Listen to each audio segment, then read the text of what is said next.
السلام علیکم۔ اللہ تعالیٰ کے فضل و کرم اور شکر کے ساتھ آج کی ویڈیو کا کرتے ہیں آغاز۔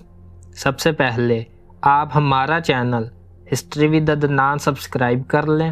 یہاں پر آپ کو ہسٹری کے ریلیٹڈ ویڈیوز دیکھنے کو ملتی رہیں گی۔ آج ہم بات کریں گے اسرائیل سے ابلیس تک کا واقعہ۔ آئیے ویڈیو کا کرتے ہیں آغاز۔ روایت میں آتا ہے کہ ابلیس کو اللہ نے آگ سے بنایا۔ ابلیس نے روئے زمین کا کوئی کونا ایسا نہ چھوڑا جہاں اس نے عبادت نہ کی ہو۔ کائنات کے ذرے ذرے پر یہ ملعون سجدہ ریز ہوا، لیکن لوح محفوظ پر اس کا نام ابلیس درج تھا۔ اسے اپنی عبادتوں پر بہت ناز تھا۔ روایت میں آتا ہے کہ جب فرشتوں نے لوح محفوظ پر لکھا ہوا دیکھا کہ ان میں سے کوئی ایک لعنتی ہونے والا ہے تو فرشتے بہت روئے اور مغفرت طلب کرنے لگے۔ ان کے ساتھ ابلیس بھی تھا جسے اپنی عبادت پر ناز تھا۔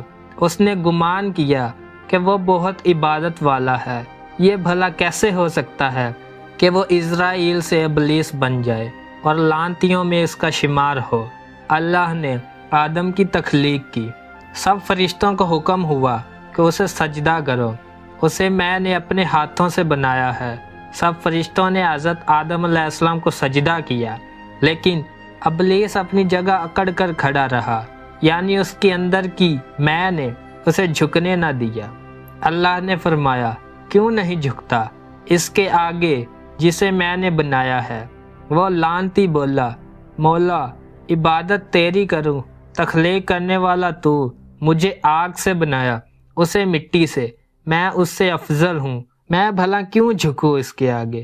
اللہ نے فرمایا، آج سے تو اسرائیل نہیں ابلیس ہے، تجھے عبادت کی توفیق ہم نے دی تھی۔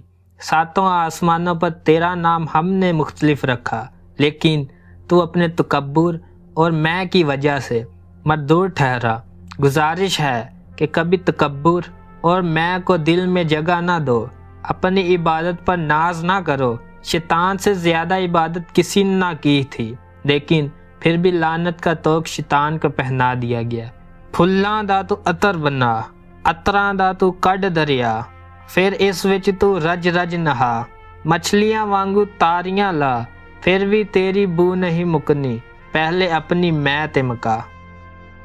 اگر آپ کو ویڈیو پسند آئی ہے تو لائک، شیئر اینڈ سبسکرائب کریں۔